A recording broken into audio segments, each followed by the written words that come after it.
Pois bem, então, renovado o voto de muito bom dia, cá estamos para a edição do Falar Direto. Aqui alguns constrangimentos de ordem técnica que têm a ver com os nossos equipamentos informáticos, que nem sempre correspondem às nossas expectativas, tempestivamente.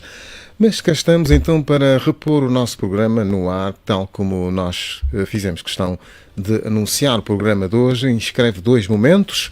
O primeiro, com uma viagem aos Estados Unidos da América, e o segundo, uma breve abordagem sobre a institucionalização das autarquias, uma vez aprovada na Generalidade um projeto de lei do Grupo Parlamentar da UNITA e uma proposta de lei do Executivo e expectativas geradas.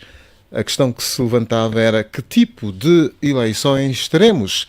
A pergunta foi colocada na mesa redonda da AGIR, uma organização da sociedade civil dedicada à luta pelos direitos humanos. Mas comecemos pelos Estados Unidos da América. Joe Biden e Donald Trump encontraram-se no primeiro debate na madrugada desta quinta-feira, madrugada em Angola. Economia, as guerras pelo mundo, principalmente a guerra na Ucrânia, e no Médio Oriente, a saúde e o futuro do país foram os principais tópicos agendados para 90 minutos do programa. O debate de ontem, a madrugada dos candidatos na América, despertou a atenção das pessoas pelo mundo, como é usual acontecer nesta altura, por várias razões, desde logo pelo exemplo do exercício democrático que representa aquela democracia para o mundo de um modo geral. Refletindo aqui sobre algumas das reações registadas na sequência deste interessante debate que aconteceu, como dissemos, na madrugada de quinta-feira, aqui madrugada para Angola, escreveu: assisti, isto é reação colhida nas redes sociais, assisti esta madrugada ao primeiro de 3 debates, entre os principais, digo melhor, candidatos à presidência americana. Escreveu Adalberto Costa Júnior, presidente da UNITA, na sua conta do Facebook. Os contrastes com a realidade angolana. Numa democracia, os candidatos à presidência prestam contas ao público e não fogem aos debates. Na ditadura do MPLA, diz ou escreveu Adalberto Costa Júnior, não há debates, não há prestação de contas, não há pluralidade. Lê-se no referido post, amplamente partilhado pelas redes sociais. E prosseguiu dizendo, nas democracias, o presidente, nas democracias, citando ainda Adalberto Costa Júnior, a imprensa é livre, enquanto no modelo arcaico e retrógrado do MPLA, a censura é absoluta e o país paga caro o atraso para satisfazer a agenda do Partido-Estado. Angola deve mudar e esse é um desafio para todos, concluiu o líder partidário. Com Joe Biden pelos democratas ora gaguejando nos temas em debate e Donald Trump ao ataque, aconteceu então na madrugada de quinta-feira o primeiro debate para as eleições presidenciais nos Estados Unidos da América. As eleições vão ter lugar no próximo mês de novembro. A propósito do assunto deste debate, no caso, escreveu João Soares: lamento profundamente o que vou escrever, sendo, como sou, nos Estados Unidos, um indefetível dos democratas. Estamos a citar João Soares. Tenho muito respeito por Biden e pelo seu percurso pessoal, até como presidente. Mas, para mim, é hoje claro que o presidente Biden deve renunciar já à candidatura para dar oportunidade a que os democratas encontrem uma candidatura capaz de derrotar Trump. Prossegue João Soares: derrotar Trump é um imperativo vital para os Estados Unidos da América e para todo o mundo. A derrota de Trump é condição sine qua non de liberdade e de paz. Presidente Joe Biden, por favor, renuncie. Remata João Soares, o conhecido político português, a propósito deste debate que foi visualizado em todo o mundo. Por seu lado, Michael Shears, do New York Times, identificou 6 pontos fortes do debate, marcado pelo confronto pessoal e um presidente Joe Biden irritado que não conseguiu defender ou suavizar as preocupações com a idade avançada, assunto que vinha sendo levantado ao longo destes meses que antecederam este debate e, de resto, tem sido uma preocupação dos democratas que falam para o interior do seu partido com preocupação, dado o avançado da idade do ora candidato em funções ainda, o presidente Joe Biden. Na opinião do articulista Michael Shear, Donald Trump defendeu-se vigorosamente e sem olhar a meios, incluindo o recurso a afirmações selvagens e exageradas, escreveu o articulista do The New York Times. Aqui nos estúdios, como dissemos, está o Dr. Moata Sebastião, é um acompanhante da política americana, teve a oportunidade de acompanhar o debate. Com que impressão ficou, de um modo geral, e destas reações que estão aqui a suscitar em função do desempenho destas duas figuras, que são, enfim, aquilo que há disponível nesta altura oficialmente para disputar a presidência nos Estados Unidos da América? Com que impressão ficou do desempenho dos dois candidatos? Corrobora das opiniões que foram aqui partilhadas ou debitadas no espaço público. Doutor, bem-vindo aos nossos estúdios. Obrigado. Preciso mais saudar o Salombe e toda a equipa que está trabalhando nesse programa e obrigado mais uma vez pelo convite. Bom, as opiniões que acabou de apresentar são aquelas que resultaram da análise que as pessoas fizeram e não estou muito desalinhado a essas opiniões. Eu estive muito atento, estava interessado em acompanhar este debate porque eu aprecio muito a política americana e gostava de entender um pouquinho mais a visão de Trump em relação à governação americana, porque, como sabemos, os Estados Unidos, os resultados eleitorais dos Estados Unidos influenciam a dinâmica da política internacional, não apenas sobre os Estados Unidos. Mas gostava de referenciar aqui o seguinte, o facto de nós termos acompanhar um debate muito antes do que tem sido costume nos Estados Unidos. Eles acontecem normalmente em setembro, um mês antes ou 2 meses antes das eleições. Desta vez aconteceu muito antes e, segundo algumas informações de comentadores e de analistas internacionais e residentes, sobretudo, foi uma combina entre os candidatos que queriam perceber um nível de percepção do seu eleitorado, porque quando Trump, apesar de ter no tribunal casos que o podem condenar, ter se apresentado como candidato também levantou alguma curiosidade do que é que vai apresentar de novo, mesmo tendo processo no tribunal contra ele. Portanto, foi interessante ter acontecido esse debate, mas também o facto de os organizadores terem alterado as regras. Uma das regras foi terem realizado um debate sem público, porque já se perspectivava um debate tenso como foi, um debate sem público, com regras de microfones ligados enquanto outros estiveram a falar, e até percebeu-se logo desde o princípio, porque os candidatos, ou os candidatos no caso, não se cumprimentaram, ninguém deu a mão ao outro. Mostrava-se claramente que há uma tensão, uma rivalidade que somente o debate deveria ter apresentado. Outro dado curioso em relação a isso é o facto de termos acompanhado, ter havido uma queda de quase 30% das audiências. Isso foi, demonstrou para mim, fez-me compreender ou a decepção do eleitorado, ou então já há um pouquinho, há mais desinteresse para com a política americana. Não sei o que é que isso significa de fundo para lá, mas o certo é que nós não teremos 2 debates.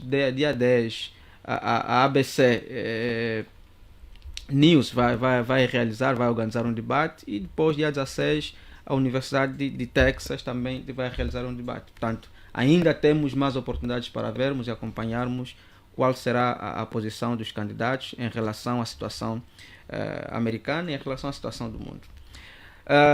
Este debate, entrando para a questão que coloca, de facto, John Biden apresentou-se como um estreante. Foi muito má a sua apresentação. Foi um candidato que mostrou-se muito muito hesitante nas suas posições, confuso e até difícil de se compreender, o que gerou alguma controvérsia internamente, como também do nosso lado, que temos acompanhado um pouquinho a política americana. E do outro lado viu-se um Trump mais agressivo, apesar de mentiroso também. Pois as mentiras. Yeah, mentiroso. Os moderadores e outros do staff que produziu o debate tiveram a oportunidade de fazer o fact-check, ou verificar aquilo que o Trump estava a dizer, Sim, sim, sim. e detectaram, creio, 30 mentiras que ele... mas, entretanto, o Joe Biden também não foi capaz de capitalizar nisso. Sim, sim, sim. Não tirou e proveito disso. Não tirou proveito. Disso. Pois, enfim, deixa-me só aproveitar o momento antes que o José Gama desapareça da linha, porque está muito instável. José Gama está na linha e com capacidade de nos perceber, oxalá que assim seja.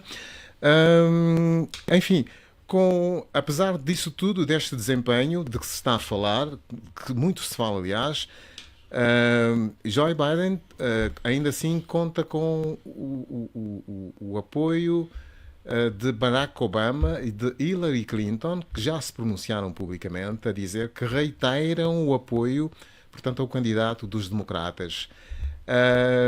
Será que isto vai na contramão do desejo, da vontade dos democratas que se manifestaram pela substituição de Joe Biden urgentemente, em sua opinião? Bom dia, Gama. Muito bom dia a todos. O debate desta semana, de facto, colocou o presidente Biden numa situação muito constrangedora para o Partido Democrata. E depois surgiram já vozes a sugerir a sua substituição e já está-se a falar até na pessoa do governador da Califórnia, né, que é o Gavin Nelson, ou então o de Michigan. Independentemente do apoio que Obama, Kamala e outros prestarem ao Biden, mas a verdade é que ele saiu dali muito fragilizado, porque estes debates nos Estados Unidos servem como teste para observar e testar a capacidade do eleitorado. E o presidente Biden, a questão aqui já não é mais sobre a idade, porque até os dois candidatos vão ficar na história como os candidatos mais velhos da história dos Estados Unidos. A diferença deles é apenas de 2 anos. Um tem 81, 83, o que é outro tem 78, não diferem muito. A questão é mesmo que o Biden está debilitado, fragilizado psicologicamente, já faz confusão das coisas, por 3 vezes confundiu o nome de Trump, tratando-o por Putin. Trump deu conta também disso. Ele, a dada altura, levantou aquela questão da violação, que o Trump envolveu-se sexualmente com uma atriz porno, mas Trump negou, mas isto não pode, isto até, quando estamos a falar em termos das idades e capacidades, tem aquele efeito que aconteceu numa das eleições com o presidente Charles de Gaulle de França, em que eles já velhinho também na campanha eleitoral, alguém levantou a questão dele ter se envolvido ou engravidado a sua secretária, e ao invés de trazer efeitos negativos, as pessoas começaram a exclamar de que afinal o velho ainda está em forma e votaram nele. E neste caso, pelo menos o Trump, independentemente da idade, o facto dele estar ainda a se envolver com as atrizes pornos, etc., pode lhe dar vantagens do que desvantagens. A vantagem é de que, em relação ao Biden, está ainda melhor. Já o Biden não, está fragilizado. Vimos ele no fim, ao sair, tiveram que lhe pegar nas mãos para descer as escadas. Já o Trump não, saiu sem apoio. Então ficou ali claro qual dos dois, independentemente do passivo que tem, das acusações que o Trump tem, ficou claro qual dos dois ali está capacitado ou habilitado para ainda governar os Estados Unidos, para governar de cima a baixo, para fazer discursos sem fazer aqui sem fazer confusão em termos de mentalidade. Portanto, isso seguramente a aceitação do Biden ficou ali derrubada. Quem vê este discurso, este debate, percebe logo quem os Estados Unidos vão confiar para dirigir o país nos próximos anos. E Mas Gama, depois há Gama, um. desculpa, Sim. mas eu queria ser suave, mas não encontro palavras. Quer dizer, entre os dois piores, desculpe, e aqui com as devidas aspas, quer dizer, os americanos vão ter que fazer uma escolha. E isto passa uma mensagem para o mundo de desânimo e de decadência da própria democracia. Eu lembro-me que numa destas intervenções que fez e suscitado por nós daqui deste lado, uma das preocupações das organizações internacionais que falam da qualidade da democracia no mundo tinha que ver com três eleições, nomeadamente, que iam acontecer este ano. As da África do Sul, incluídas, as da Índia, eleições na Índia, e agora estas americanas. Quer dizer, o mundo fica perante uma democracia que tem sido espelho, perplexo e desanimado para aquilo que é realmente que vai ser a escolha entre dois piores, um mentiroso, como é o caso do Donald Trump, e outro fragilizado, sem saúde, sem idade para continuar no poder.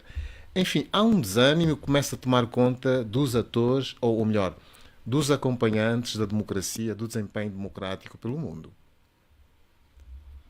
Sim, porque até então dizia-se que os africanos é que eram os teimosos em concorrer para, para cargos de alta dimensão no mundo, mesmo velhinhos queriam insistir.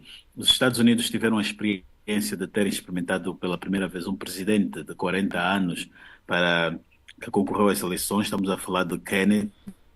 Agora vem essa contradição, né, de termos aqui também idosos que não desistem da corrida eleitoral, né, embora no caso da América percebe-se que não estão a concorrer porque apegos ao poder ou que estão à procura de alguma vantagem. Mas isso já começa a surgir muitos apelos para que o presidente Biden possa, ele por iniciativa própria, reconhecer que não está capacitado e ficar pela corrida. Portanto, isso já torna-se uma preocupação internacional e o Biden tem dado sinais, não só agora, muito antes. Veja lá que quando o presidente João Lourenço esteve em Washington, ele disse que para Angola, para os Estados Unidos não havia um país mais importante na cooperação internacional. Quer dizer, que ele, toda a gente que ele recebe no palácio, conversa, diz sempre esta mesma frase. Falou isso também com o primeiro-ministro indiano, diz que não havia um outro país mais importante para os Estados Unidos que a Índia. Então, ele ao repetir isso, o seu interlocutor, ou melhor, acaba por engordar os ouvidos dos seus interlocutores. Vejamos um João Lourenço que muito esforço, muito dinheiro gastou para ir aos Estados Unidos e lhe passar esta mensagem, independentemente do estado de saúde ou mental de Biden, mas aquilo depois serve para Angola para ele se legitimar ainda mais e dizer aos seus parceiros que tem o apoio total dos Estados Unidos, não sabendo que aquelas palavras saíram do Biden e ele está se a tornar nos últimos anos, né, numa espécie de repetidor de frases para com os seus interlocutores. Portanto, é uma preocupação internacional com todos nós, isso que está acontecendo nos Estados Unidos. Está a mudar o cenário, que é pela primeira vez termos aqui mais velhos a concorrerem, né? Como dizia anteriormente, só víamos isso em África, mas neste caso, e também o facto do Biden não estar aqui a desistir já ou ser persuadido para sair. Os Estados Unidos vão ter para o mês julho e agosto as duas convenções dos dois partidos e parece que pela primeira vez pode acontecer este antecedente, ou antecedente não, este caso inédito de mudarem de partido assim de última da hora, mas seja como for, o Partido Democrata vai sair fragilizado. As eleições já são em novembro. Em novembro, eles alterarem de candidato a esta hora, mudar de rosto, etc., é ainda muito trabalho e eles vão mesmo para as eleições numa situação de fragilidade. Está-se a falar da Câmara, mas também parece que há ainda receios, não sei porquê. E, por último, estão a recorrer a este governador de Califórnia, que também tem estado a apoiar o Biden. Então, vai ser a última cartada deles. Mas, seja como for, nós vamos o mundo ainda vai ter nos próximos anos, ou vai correr o risco de ter um republicano ainda na Casa Branca. E isso, para nós, a África, ou se for o caso, como é o caso do Trump, Trump é muito desligado às questões de África, não é um elemento que poderá fazer pressão, sobretudo para as ditaduras nos nossos países, embora que Biden fez, mas no caso de Angola ficou comprometido com projetos como o Corredor do Lobito e outros, tem pressionado países como Zimbábue e outros da África do Norte a desistirem ou renunciarem à veia autoritária, mas no caso de Angola, Biden não conseguiu fazer, ficou em lua de mel com o regime de João Lourenço. Obrigado, Gama. Dr. Mota, é mais ou menos disso que queria saber, as consequências de um republicano no poder para Angola, embora as pessoas, partindo do princípio que devem contar os países com forças próprias para alterar qualquer situação e ou forçar o desenvolvimento interno, ainda assim não é alheio a presença de um republicano como é o Donald Trump, é realmente pouco bem-vinda, julgo eu, para muitos países, não só Angola, mas estamos aqui a falar do caso de Angola. Donald Trump é praticamente indiferente e, aliás, o mandato anterior em que ele esteve mostrou-se efetivamente indiferente aos problemas do continente africano. Pouco ele se preocupou em abordar questões que têm a ver, por exemplo, com os direitos humanos. Quero comentar sobre isto. Este ponto foi levantado pelo Gama agora. Quero aprofundar um pouco mais consequências Sim. para aqui, para nós, para a nossa realidade. Bom, como disse no princípio, as eleições americanas acabam influenciando a agenda política internacional. Há também uma preocupação para a política internacional ao nível dos europeus, não é? Sim. Esta questão de ver a NATO com as ameaças que ele recorrentemente faz de se retirar. Foi, aliás, um dos pontos onde Joe Biden foi capaz de capitalizar quando terminou com aquela pergunta: vai o senhor abandonar a NATO? Exatamente. Quer dizer, colocou-lhe a pergunta. Quer dizer, é uma preocupação muito grande. Daí aquilo que eu pude ver aqui que escreveu João Soares, não é? Tenho respeito por Biden e seu percurso pessoal, mas ele sublinha a derrota de Trump é condição sine qua non de liberdade e paz. Portanto, é o João Soares a comentar, denotando preocupações da chegada ao poder, se tiver que chegar, de Donald Trump na Casa Branca. Bom, como dizia, os resultados americanos, das eleições americanas, vão influenciar a agenda política internacional. E antes de responder isso, em relação ao debate, por exemplo, sobre a retirada dos Estados Unidos à NATO ou não, Biden, e aí onde capitalizou um pouquinho sobre a sua visão em relação à política internacional, ele dizia que a nossa força depende da nossa relação estratégica. Portanto, não era assim tão fácil, tão frágil como Trump entendia a política de intervenção dos Estados Unidos em relação à guerra à Ucrânia e à guerra, ao conflito Israel-Hamas. Já em relação à questão de um republicano assumir a presidência dos Estados Unidos e esse distanciamento que houve com o mandato de Trump para com os Estados africanos, eu acho preocupante no sentido em que, embora os Estados tenham privilégio de relações, há algumas questões que devem ser importantíssimas e haver uma intervenção, sobretudo, dos Estados Unidos. Não vejo isso como solução primária para as questões que o continente vive, sobretudo a questão das democracias. Está a dizer que na dos relação com os regimes. Estados Unidos não é a solução, não é um problema fundamental. As soluções devem ser encontradas Não, internamente. localmente, claro. Aqui a solidariedade internacional é fundamental e é nessa perspectiva que eu consigo ver a questão dos Estados Unidos com Angola, no âmbito da solidariedade, não tendo ela como a resolução dos problemas que nós vemos, sobretudo a questão da democratização do país. Claro que a voz dos Estados Unidos, o pronunciamento dos Estados Unidos em relação aos sistemas políticos africanos é sempre importante, mas a intervenção local é muito mais fundamental. E Trump não tem muito interesse nisso, porque já percebemos no seu primeiro mandato, não tem muito interesse nisso, porque para eles o combate é primeiro interno. American first. E daí? Primeiro o combate é interno, e por isso ele é contra a imigração, e ele, quando se coloca contra a imigração, não está dizendo só que eu não quero que os africanos, que os americanos ou latinos vão para os Estados Unidos. Estou querendo resolver primeiro o meu problema e depois ver como é que vou resolver o problema dos outros.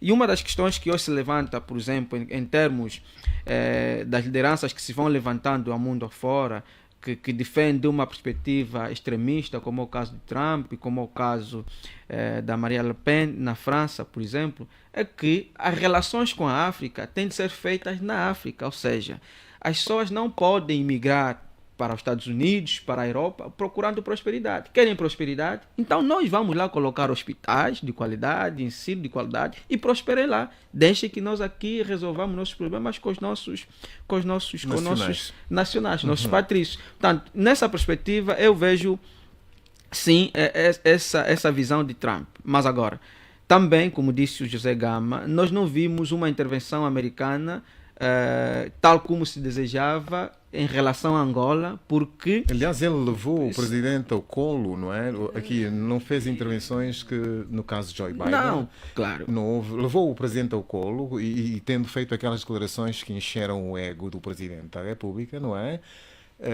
Que acreditou. Mesmo sabendo do estado senil, ele nem sequer olhou para este lado, aliás. Não, porque aqui vigorou o quê? Aqui vigorou aquilo que a gente chama de relações de poder. Portanto, havia um interesse econômico dos Estados Unidos e que privilegiava Biden, e havia um interesse político do presidente João Lourenço que privilegiava a manutenção do poder. Portanto, essa relação de poder fez com que as atenções sobre a forma como os Estados Unidos deveriam intervir em Angola não pudessem ser no sentido de ameaçar o poder de quem estava querendo favorecer economicamente os Estados Unidos. Portanto, é nessa perspectiva que não se pode efetivamente esperar que a intervenção americana se faça no sentido da alteração dos regimes. A luta para a alteração é uma questão interna. É uma questão interna. A solidariedade é fundamental, sim, mas quem deverá decidir o destino e o futuro das nações são os próprios cidadãos. Portanto, é nessa perspectiva que eu vejo a abordagem da intervenção política americana. Muito bem, então, na semana em que tivemos a visita de um cidadão que vai ser candidato no seu país, estamos a falar de Moçambique. Estamos a falar de Eduardo Chapo, Daniel Chapo, assim que está correto, o recentemente eleito candidato pelo Partido Frelimo, candidato às presidenciais que vão ter lugar em outubro em Moçambique. Há aqui um texto assinado pelo José Gama, sobre o qual gostava de discorrer, antes de entrarmos para a abordagem destes dois temas que fazem atualidade e sobre o qual nós queremos ou estamos a falar. Desde a primeira semana do mês, o candidato, referindo-se a Daniel Chapo, tem viajado discretamente para vários países amigos de Moçambique, nomeadamente a Tanzânia, Ruanda, África do Sul e Angola, em busca de apoio para a sua campanha eleitoral. A viagem ao Ruanda foi realizada com o máximo de sigilo, mas acabou sendo descoberta pelo canal Zitamar, através do aplicativo Flight Radar 24, que rastreou o voo que o levou de Pemba a Kigali. De todas as viagens, foi em Angola onde Daniel Chapo foi recebido no Palácio Presidencial. Em outras palavras, o Presidente da República, João Lourenço, usou o Palácio Presidencial para tratar de assuntos de partidos estrangeiros amigos do MPLA. Por respeito à instituição Presidência da República, o Presidente João Lourenço deveria receber o candidato da Frelimo na sede do MPLA e não no Palácio.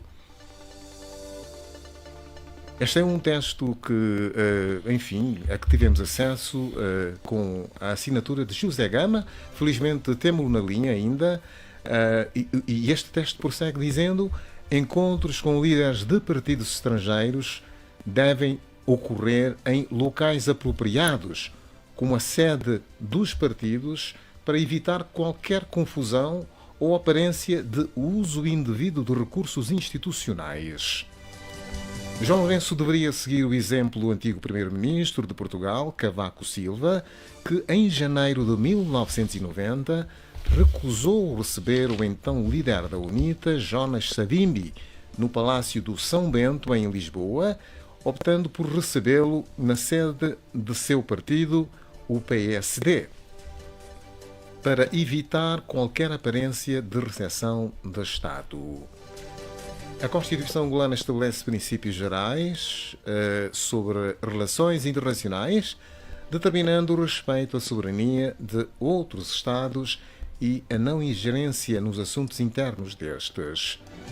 A saída do encontro com João Lourenço em Luanda, o candidato Daniel Chapo revelou à imprensa que João Lourenço garantiu apoio a Frelimo para as eleições de outubro próximo.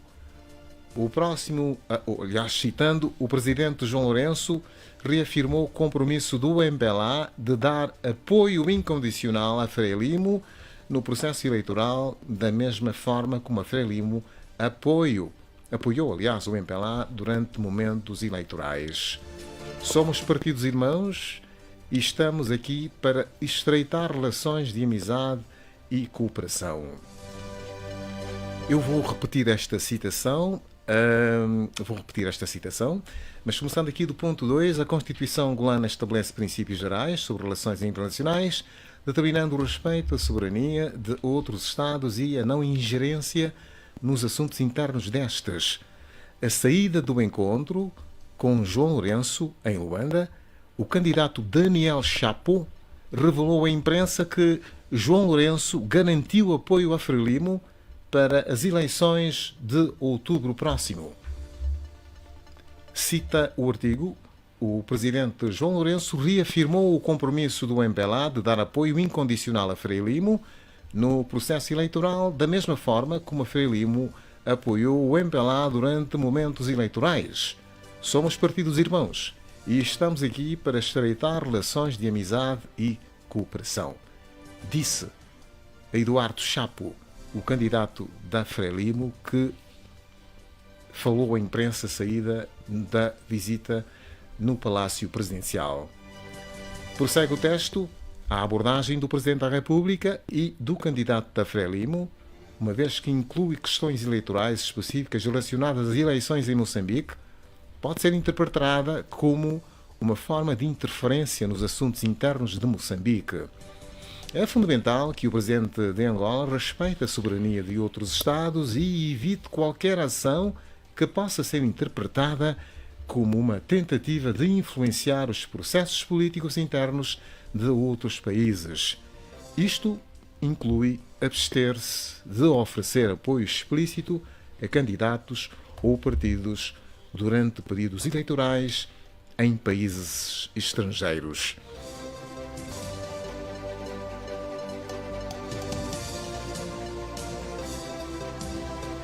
Pois bem, este é o texto de José Gama, publicado no Facebook, com estes elementos de novidade e que é um assunto que, de certo modo, foi ignorado aqui na nossa praça, mas que chamou a atenção, até porque a televisão deu grande destaque, terá sido uma das primeiras notícias, uma das notícias de abertura de um dos telejornais, estou recordado, não obstante a falta de eco que se devia repercutir no espaço público e político aqui no nosso país. Eu começo por si, Dr. Moata Sebastião. É caso para dizer que há aqui elementos que indiciam uma certa ingerência nos assuntos de Moçambique. Este apoio, a forma como o Eduardo Chapo, o candidato às próximas eleições em Moçambique, as eleições presidenciais, a forma como foi tratado, recebido aqui, tendo sido, entretanto, também recebido na sede do partido, ao nível, creio, do secretário provincial do MPLA, aqui em Luanda. Este parece um pouco mais específico do que a recepção que aconteceu no Palácio Presidencial. Bom, esse cenário, essa situação me faz lembrar a célebre frase de Luís XIV, L'État c'est moi, o Estado sou eu. Portanto, não só representa a ideia de que tem superpoderes, mas também representa um pouquinho, já no nosso contexto, a ideia da confusão de papéis que exercemos em relação ao Estado. Portanto, é praticamente isso que acontece e aconteceu com o presidente ao ter recebido o candidato da Frelimo no Palácio Presidencial. E como diz muito bem o texto de Gama, à custa dos serviços de todos nós, né? Porque o Palácio Presidencial é para tratar questões que interessam à nação e não é para tratar questões de amigos partidários. Portanto, a concretização ou a afirmação da familiaridade política ou da aproximação entre os partidos não pode ser feita num espaço que representa a nação toda. Devia ter sido feita na sede do MPLA, e o MPLA tem uma sede, e tanto como aconteceu, por exemplo, ter sido recebido pelo primeiro secretário provincial de Luanda, Manuel Homem. Tanto é aí onde devia ter ocorrido. Mas o que me parece também com relação a isso é que hoje, é a minha percepção, os partidos tradicionais africanos estão a ver um momento de crise, estão assustados com a forma como a mudança está ocorrendo ao nível do continente, e tivemos muito recentemente na África do Sul a perda da hegemonia do ANC, que isso representa muita coisa para quem entende o poder ser eterno, poder governar para sempre ou por muito tempo. E essa crise parece que despertou um pouquinho as atenções dos partidos tradicionais africanos, sobretudo os partidos que se transformaram depois, os movimentos que se transformaram em partido depois das independências, que é o caso da Frelimo e do próprio MPLA. Portanto, haver essa solidariedade entre eles no sentido de encontrar formas de resistência. Portanto, ele não veio buscar aqui um outro apoio, senão o apoio institucional do MPLA e vou mesmo dizer, pela forma como ele foi recebido, não se descarta a possibilidade de receber apoio do Estado angolano, como se os angolanos todos estivessem apoiando a Frelimo. Portanto, nós nessa altura estamos, a nível da África, estamos fazendo uma luta para a democratização dos nossos países. Portanto, nós gostávamos de apoiar como angolanos os movimentos que estivessem interessados a democratizarem-se, a abrirem-se e a tornar uma governação mais inclusiva entre os seus cidadãos. Portanto, não é este apoio que a Frelimo vem cá buscar, que o candidato da Frelimo vem cá buscar, senão um apoio no sentido de deixar com que o seu partido continue a governar Moçambique por mais tempo. E a sociedade, como dizia, mudou. Infelizmente, os que não mudaram são os partidos, que não conseguiram entender os novos paradigmas de participação e de governação. Portanto, há um eleitorado que hoje vai ganhando consciência e vai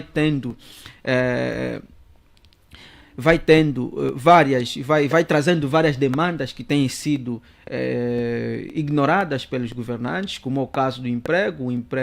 O desemprego no continente continua sendo alarmante, não é por acaso que várias pessoas do continente vão procurando outros lugares para conseguirem a prosperidade, no caso, no continente europeu. A questão da saúde, a questão da educação, estamos aquém dos níveis de desenvolvimento que esses partidos tradicionais, infelizmente, não conseguiram dar resposta. Como dizia, o eleitorado mudou consideravelmente. Quem não mudou são os partidos tradicionais, como é o caso da Frelimo e o caso do MPLA.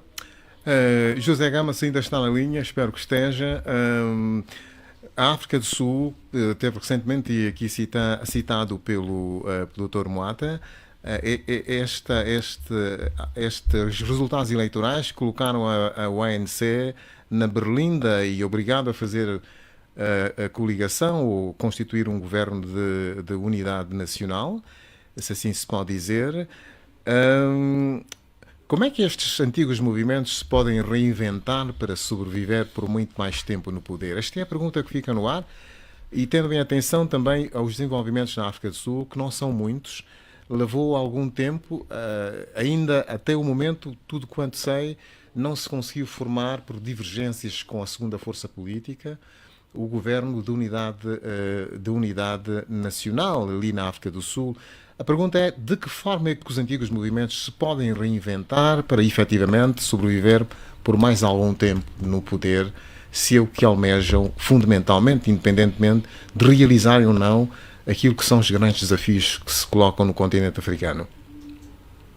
Bom, muitos destes partidos, movimentos, que andaram no poder e depois foram perdendo, como aconteceu no país CV de Cabo Verde, o MLCP de Santo Tomé, ele quando sai do poder, depois para voltar é uma dor de cabeça, leva assim algum tempo, porque ele perde grandemente aí com cerca de 20%, 30%, depois já não se consegue se refazer. Agora, no caso, por exemplo, de partidos como o MPLA, a forma dele se reinventar e se reformar é fora do poder. E nós em Angola temos um exemplo concreto de um partido-Estado que só conseguiu se democratizar fora do poder. Estamos a falar da UNITA. A UNITA nunca foi poder de governo oficial, mas a UNITA tinha um poder paralelo no país, tinha territórios, tinha uma administração, tinha um exército, tinha um cofre, que são as áreas dos diamantes. Ela, quando perdeu este poder, a UNITA conseguiu se democratizar e vai acontecer o mesmo com o MPLA, ou terá de acontecer. O MPLA, para se democratizar, para se reinventar, ele vai ter que sair do poder, estando no poder, ou melhor, e fora do poder, ele vai conseguir, vai ter a oportunidade para se reestruturar internamente. Por que disso? Porque no MPLA, o MPLA diz que tem milhares ou 2 milhões de militantes. Muitos deles, a forma com que entraram, como entraram, foi mais para terem cargos, para terem alguma exceção e etc. Então, o MPLA fora do poder, toda aquela classe de oportunistas que entrou terá de sair. Ele estará livre e aí ele vai conseguir fazer e com toda a simplicidade poderá fazer ali uma reforma interna. Agora, estando dentro do poder, ele vai ter essas dificuldades porque ele vai contar com o apoio das Forças Armadas, com os serviços de inteligência para lhe apoiar e etc. Estes não vão querer que o MPLA saia do poder, vão interferir em benefício do MPLA, então o MPLA não vai conseguir se reformar desta forma.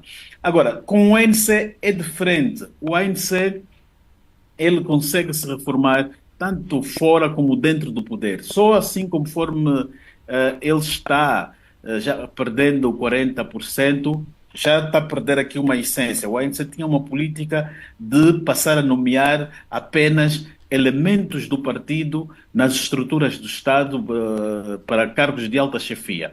Ele, ao coligar-se com os outros colocaram-lhe uma condição, que é esta política coloca de parte. Agora, as nomeações é a base na meritocracia, não há distinção de sexo, de religião, de nada. Ele foi obrigado a fazer isso. Isso já, em si, é um passo para a democratização do ANC. Aliás, o ANC, com relação ao MPLA, é um partido democrático. Até porque no ANC, o líder, ou melhor, os militantes é que mandam no líder. Os militantes, se decidirem realizar um congresso e tirar o líder, fazem-no. Já aconteceu com o presidente Mbeki, que foram os militantes, o partido que o tirou. Já aconteceu com o presidente Zuma também. Então, no MPLA, o presidente, a vontade do presidente no MPLA é que impera. No ANC não, é mesmo a vontade dos militantes. Os militantes, se quiserem deixar cair o presidente, basta juntar um número considerável, juntar aí assinaturas. O secretário-geral pode convocar também o Congresso e deixa cair o presidente. Há duas figuras apenas que podem convocar a grande reunião para a destituição do presidente, que é o próprio presidente, mas esse nunca vai convocar, e o secretário-geral também pode fazer. E ele, ao fazer, faz esse. Então, o presidente fica num espaço em que ele não tem oportunidade de exercer um poder com moldes de ditadura, ou que a palavra dele é que impera mais. Mesmo também na Frelimo o Comitê Central tem muito poder. A vontade do presidente só não basta. Há uma diferença entre a Frelimo e o MPLA. O presidente ele pode ter umas ideias, pode ter, aliás, vimos há dias quando foi a eleição do Chapo, Do o Chapo, presidente pois. apareceu com o seu candidato, Tinha os mas seus o Comitê preferidos. Central Uhum. que votou para uma outra pessoa. Então, nós temos aqui, pelo menos a Frelimo tem estado a se readaptar, mas também ela tem uma coisa, a Frelimo não tem, a nível do país, uma constituição que torna o presidente tão poderoso como a de Angola. Então, no facto de Angola, o facto do presidente ter uma constituição que lhe torna irresponsável dos seus atos, um super presidente, então ele com esse poder é temido pelos militantes, porque quem lhe desobedecer, quem não seguir a linha dele, ele tem um poder para retalhar. Retalhar como? Se aquele indivíduo que lhe afrontou na reunião do partido é um administrador municipal, ele tem poder para depois vingar-se ou retalhar esse administrador, lhe tirando do cargos. Tem também poder para premiar aqueles que vão lhe seguir. Vimos ainda há dias, ontem ele nomeou uma sobrinha da melhor amiga dele para secretária de Estado Da juventude. da Juventude. Exato. Então, a diferença é mais ou menos esta. Por isso dizia, e repito, no caso do MPLA, a reforma e a sua reinvenção terá de ser fora do poder. Enquanto estiver no poder e com o seu líder a ser o chefe de Estado e com essa Constituição, ele vai ter muitas dificuldades de fazer isso. Embora que, por exemplo, e eles já deram conta disso. Temos aqui um candidato ou pré-candidato, Higino Carneiro, que dentro de dias vai fazer um comunicado, entre aspas, à nação e vai apresentar as linhas gerais da sua candidatura e do que ele pretende para com o MPLA. Eu tive acesso a alguns dados, achei interessante, mas acho que vai atrair, creio eu que poderá atrair os militantes. Ele faz aqui umas propostas totalmente opostas àquelas do João Lourenço, que é de sufocar o partido. E uma delas também que achei interessante é que ele diz que vai tratar a oposição não como inimigos, mas como adversários e irmãos. Quer dizer que vamos ter aqui dentro de dias o MPLA a ir para um caminho na luta para a sua reforma interna. A tentativa, pelo menos. E isso é bom para o país, porque se o MPLA se reformar ou tentar, o país também avança e sai deste quadro de autoritarismo. Muito bem, Gama. Só uma pergunta, mas gostava que respondesse telegraficamente. Temos compromissos pela frente. Como é que a oposição moçambicana recebeu a este movimento feito por Eduardo Chapo, com a vinda a Angola e toda a recepção e o destaque que foi dado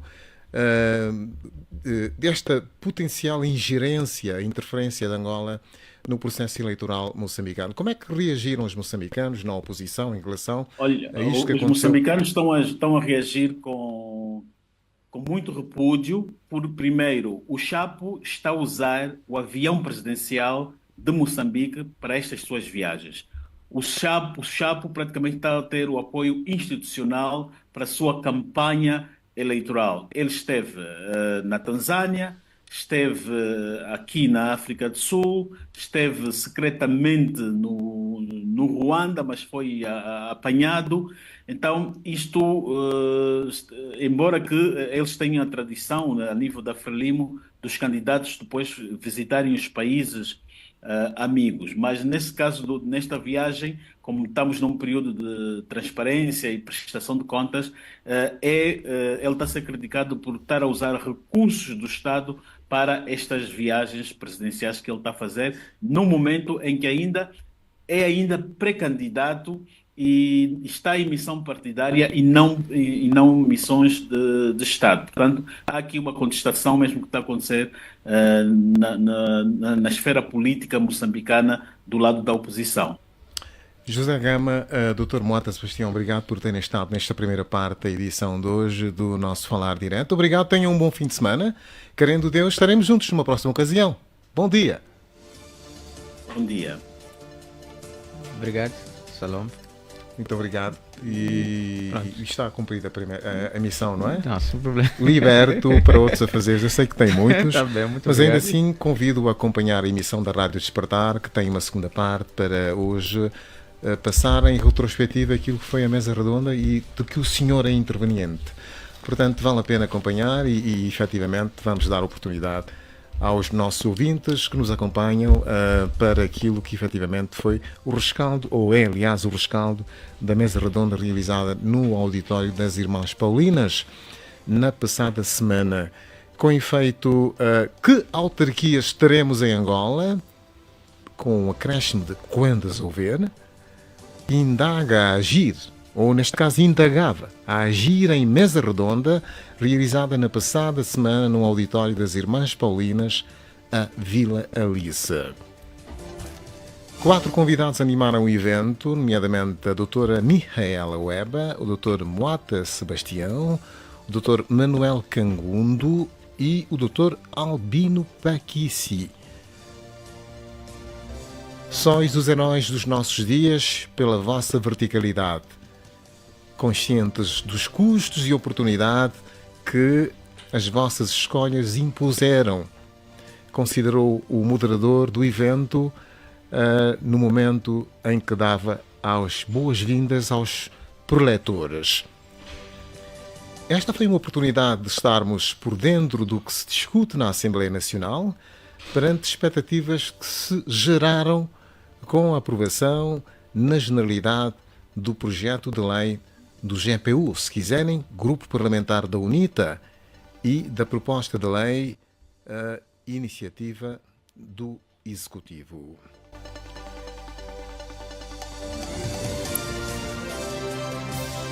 Caros ouvintes, no tempo que se segue, apresentar-vos-emos o essencial da mesa redonda da AGIR. Vamos refletir sobre as discussões no Parlamento com o privilégio que temos de ter presente aqui uma das representantes do povo, uma das representantes mais prestativas da atualidade. Falo-vos de Mihaela Weba. Mas, apresentar pela ordem de intervenção,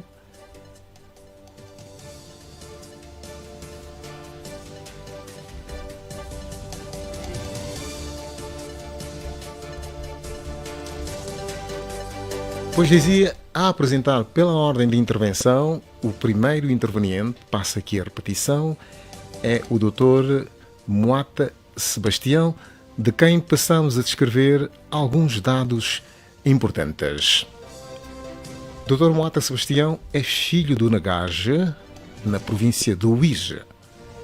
É formado em Filosofia e Ciências da Educação pelo Centro Dom Bosco de Estudos Superiores.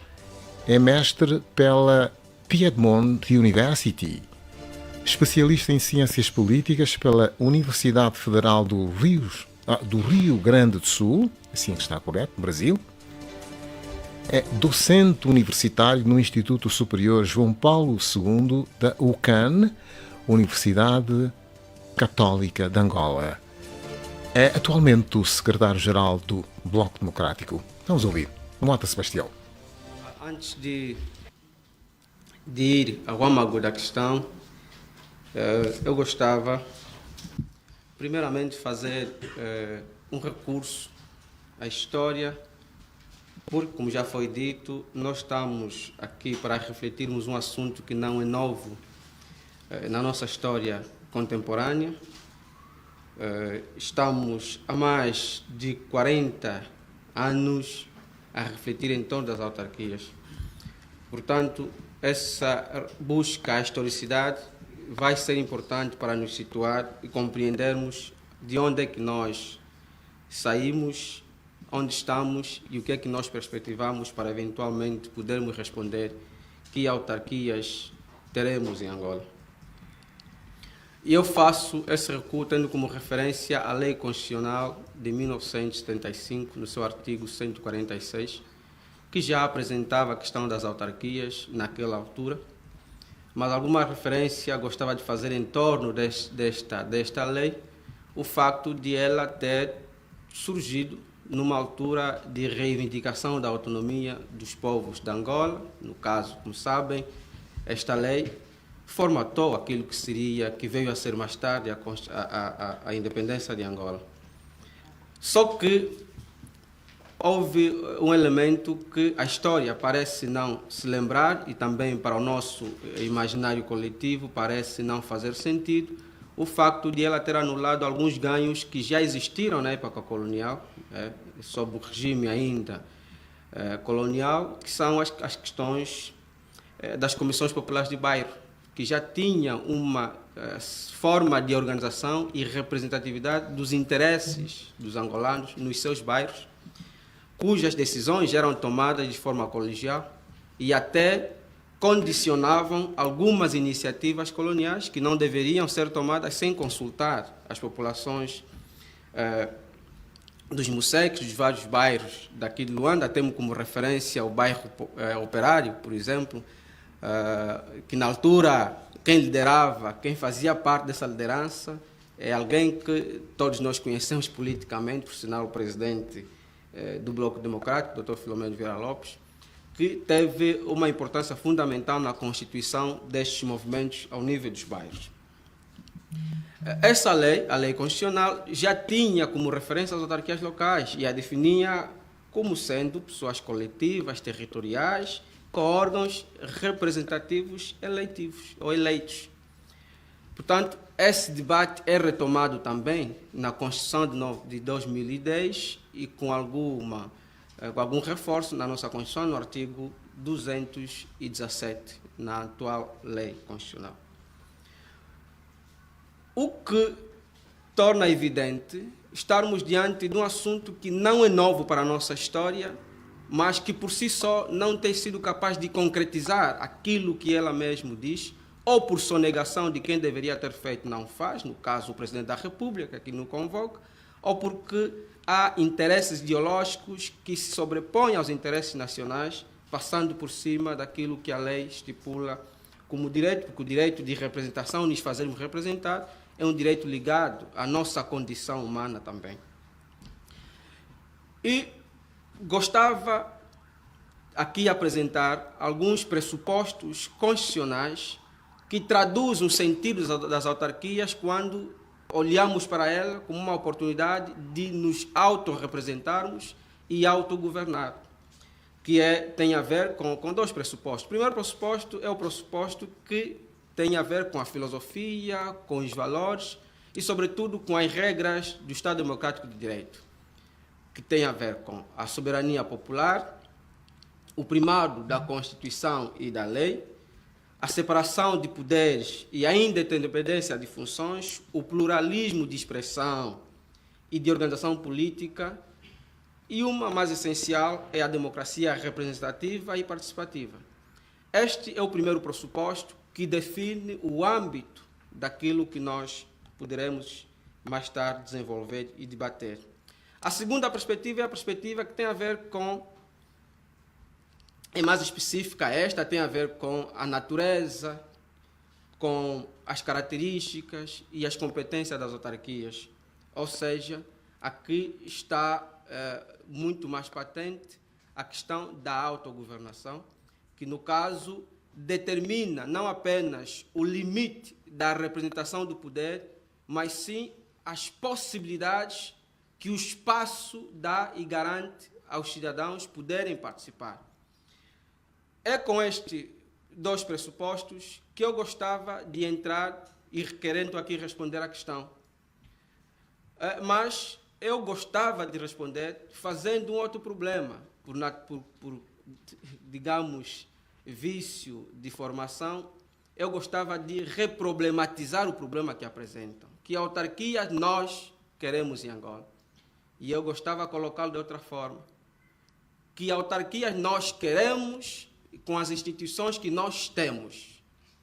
Este é o cerne do debate, porque muitas das vezes pensamos que nós só queremos ter autarquias e nos esquecemos de que temos instituições que vão tomar conta da gestão do processo, que por si só tenham sido os maiores violadores do Estado Democrático de Direito, como é o caso do respeito à soberania.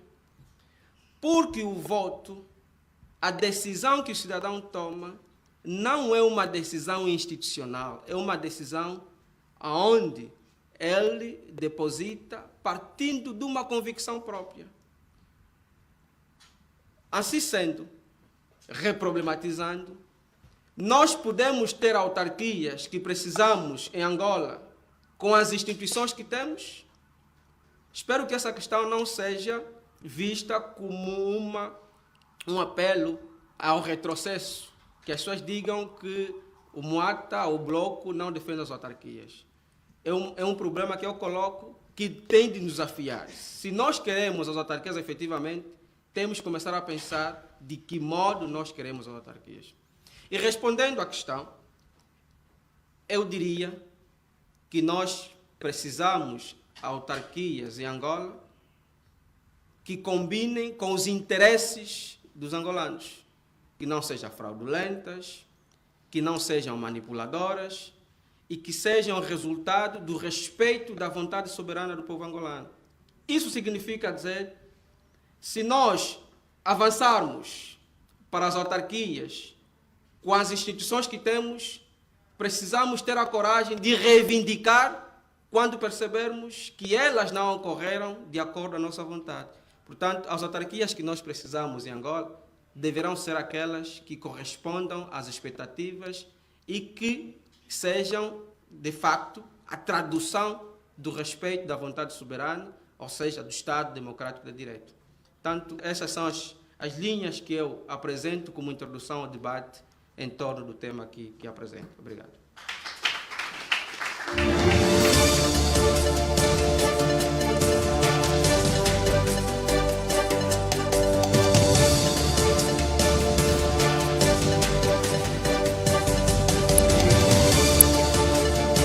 Então, uma edição especial do programa Falar Direto, hoje com a retoma desta mesa redonda, organizada pela AGIR, no âmbito dos debates que foram lançados em torno da questão da institucionalização das autarquias, com a iniciativa da UNITA, colocar um projeto de lei, ao passo que o Governo respondeu com uma proposta de lei.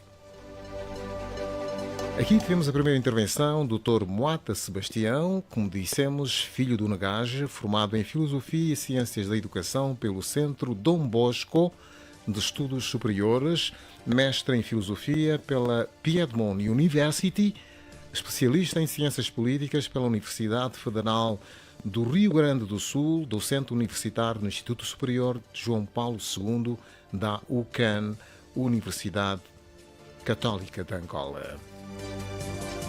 O outro interveniente foi o Dr. Manuel José Cangundo. O Dr. Manuel José Cangundo é filho de Malange, é jurista licenciado pela UniPiaget de Angola, é pós-graduado em Agregação Pedagógica pela UCAN, Universidade Católica de Angola, analista residente no programa Voz da Comunidade na Rádio Eclésia, analista residente da Rádio Despertar e analista não residente da Rádio MFM. Vamos ouvir Manuel Cangundo. Primeiro tenho que manifestar aqui, digamos, este sentimento de agrado e também de satisfação por ter, digamos, a honra de pela primeira vez partilhar o painel com os honoráveis Dr. Albino Paquice e a doutora Miela Weba, Aqui o Moata Sebastião já é meu amigo, já costumamos a estar juntos em outras paragens. Quando o Moata falava, se as pessoas perceberam, se os ilus perceberam, ia acenando a cabeça, né, como sinal de aprovação do que ele dizia, porque, por maioria de razão, senti-me satisfeito com aquilo que ele ia dizendo, sobretudo porque posso me arrogar ao direito de dizer que o pensamento hoje trazido aqui, digamos, é fruto de algumas ideias que às vezes considero loucas, não é? Mas têm sido minhas, têm sido defendidas por mim, e percebo que dia após dia as pessoas vão ouvindo. E aqui também aproveitar a oportunidade para saudar o patrono do projeto Agir, sobretudo pela escolha do tema. Na verdade, esse tema foi escolhido de propósito porque surge ou é produto de uma provocação que eu tenho estado a levantar sempre que discutimos sobre as autarquias. Na medida que vou lendo as leis já aprovadas que compõem o pacote legislativo autárquico, eu encontro algumas situações que, a meu ver, constituem vícios e que perigam ou que ensombram as futuras autarquias em Angola. Então, muitas vezes eu provoquei o Sambongo, e sobretudo porque ele é membro do projeto Agir, e em gesto de brincadeira sempre disse: epá, vocês, tudo bem que enquanto projeto Agir apelam pelas autarquias e querem se calhar um dia concorrer, mas é preciso perceber que esse bolo que vem aí está envenenado. É preciso entender que este bolo que vem aí está envenenado. Portanto, não é apenas importante falarmos da necessidade das autarquias, é importante também levantarmos as questões que se colocam, que se fazem necessário, que autarquias nós teremos em Angola e que autarquias nós queremos, ou ao contrário, que autarquias queremos para Angola e que autarquias nós queremos. Portanto, penso que essa provocação terá chamado a atenção do ilustre David Sambongo, e que mais uma vez parabenizo, e de propósito foi buscar esse tema para ser discutido. Sinto-me muito regozijado por isso. Bom, por economia do tempo, não vou mais me ater à perspectiva histórica trazida aqui pelo Moata, até porque o Moata já trouxe muito bem. Eu gostava mesmo de me ater, digamos, à pergunta, não é, que autarquias teremos em Angola. E depois, se restar tempo, dizer aquelas autarquias que, de facto, nós queremos ter. Quando digo nós, estou a olhar para o povo enquanto destinatário das próprias autarquias, não é verdade? Ora, é preciso nós compreender que as autarquias, tal como o Moata as definiu, elas visam, no essencial, concretizar ou a concretização de 3 princípios basilares, que vão ser o princípio da descentralização administrativa, que o meu amigo Sambongo não gosta de chamar assim, prefere mesmo dizer político-administrativa, não é? Mas também reconhece, eu melhor compreendo, né? Cientista político não devia deixar os créditos a mãos alheias. E depois temos o princípio da democratização do Estado a nível local e, por último, o princípio melhor da autonomia local. Esses 3 princípios são basilares e visam a sua concretização através das autarquias. Por quê? Porque, veja, há um autor brasileiro, do qual eu, por acaso, tenho aqui alguma nota muito breve que eu gostava de ler, e ele, ao fazer esta nota, socorre-se de um decreto-lei, portanto, do Brasil, que criam as autarquias enquanto pessoas coletivas brasileiras, e define o seguinte: autarquias como serviço autônomo criado por lei, com personalidade jurídica, patrimônios e receita própria para executar atividades típicas da administração pública que requeram para o seu melhor funcionamento a gestão administrativa e financeira descentralizada. É preciso compreender aqui que a descentralização administrativa assenta, não é, na extensão dos serviços administrativos a localidades distintas do centro, ou, se quisermos, a localidades distantes do centro, onde, por exemplo, o próprio Estado ou o governo central não consegue lá chegar ou tem dificuldade de lá chegar. Por outra, o princípio da democratização do Estado a nível das localidades, ela assenta essencialmente nos princípios que o Moata até já tocou, como, por exemplo, olhar para as instituições que realizam as eleições gerais. Porque a democratização assenta no princípio da escolha livre dos líderes que vão tomar, digamos, a dianteira na prossecução do interesse público a nível das comunidades. A democratização também assenta, digamos, no princípio da maioria, quer dizer que aquilo que a maioria decidir é que tem que ser adotado, e outros princípios conexos. Portanto, a autonomia local consiste exatamente na liberdade ou a capacidade de cada um, a nível da sua localidade, poder decidir o que vai fazer, sem precisar ser controlado, sem precisar ser autorizado, sem precisar, sobretudo, de ser cerceado nesses direitos. Portanto, nós, quando olhamos para esses três princípios, nós depois somos obrigados a olhar, como eu disse, para aquelas leis que já foram aprovadas até agora, e depois nós nos perguntar se, de facto, essas leis, esse pacote legislativo autárquico, vai, de facto, na prática, concretizar esses interesses, esses princípios ou não.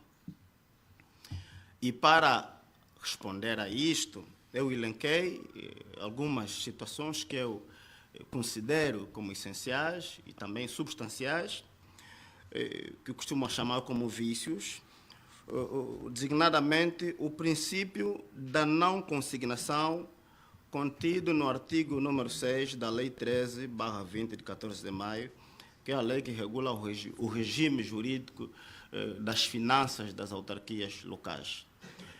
Em princípio, ou de modo genérico, e salvo melhor interpretação, este princípio proíbe a autarquia de planificar o próprio dinheiro ou o dinheiro das próprias receitas para despesas locais. Ou seja, dito de outro modo, se eu estou a arrecadar uma receita, em princípio não tenho a faculdade de, com aquele dinheiro, planificar despesas, porque este dinheiro tem que ser remetido ao Tesouro Central e depois esperar que me deem alguma fatia, se é que me vão dar. Isto consta, qualquer um pode consultar no artigo 6, como já disse, da Lei 13/20, no de 14 de maio. Depois,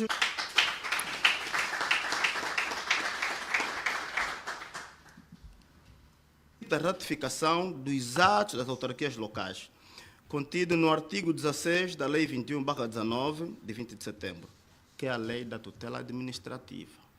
O que é que esse princípio vem dizer? Que todos os atos das autarquias locais, desde projetos até o orçamento, são objetos da ratificação do governo central ou da entidade que o presidente vai indicar para exercer a tutela, não é, administrativa das autarquias. Na prática, se eu sou um autarca, vou traçar um programa e, para isto, vou elaborar um orçamento. Eu devo remetê-lo ao governo central e, por sua vez, ratificar. Ratificar aqui é aprovar. Não vale a pena darmos aqui volta com esses termos e precisamos tornar comum as palavras. Significa aprovar. Então, quer dizer que se o governo não aprovar, o projeto não passa. A autarquia é capaz de ficar 5 anos sem realizar nenhuma obra, desde que o governo não aprove a obra. Bom, em terceiro lugar, está o princípio da própria tutela administrativa. Por que este princípio é também preocupante? Para mim, pelo menos. Porque diz esse princípio que a tutela administrativa sobre as autarquias locais é exercida pelo governo central ou pelo presidente da República, que é o titular do Poder Executivo, através de uma entidade que ele vai indicar. Mas já sabemos que essa entidade não vai ser outra senão um governador. Ou seja, vamos ter o governador a mandar na província e nos municípios vamos ter os órgãos eleitos. O que é que significa? Vamos estar diante de um princípio da subordinação das autarquias locais em face do Poder Central. Por último, temos a realização das próprias eleições autárquicas, através do princípio da subsidiariedade. Não é? A lei da organização e das eleições autárquicas, não é, dispõe que o órgão que terá a competência para realizar as eleições autárquicas é a Comissão Nacional Eleitoral. Bom, eu olhei para isso, eu confesso-vos que fiquei 3 dias a pensar só nessa situação. Por uma razão muito simples. Não vamos falar dos partidos políticos apenas. Se eu perguntar aqui nesta sala quantos cidadãos têm dúvidas de que as eleições em Angola, pelo menos em 2022, não foram ganhas pelo MPLA, tenho certeza que a maioria vai apoiar levantar a mão. Mas se perguntar o porquê também, tenho certeza que a maioria vai apontar que o autor disso é justamente a Comissão Nacional Eleitoral. Daí surge uma pergunta. Bom, uma Comissão Nacional Eleitoral que não permite que haja alternância política em Angola, como é que vai permitir que haja alternância nos municípios? Será possível isto? A minha resposta é não. Salvo a vossa. A minha resposta é não.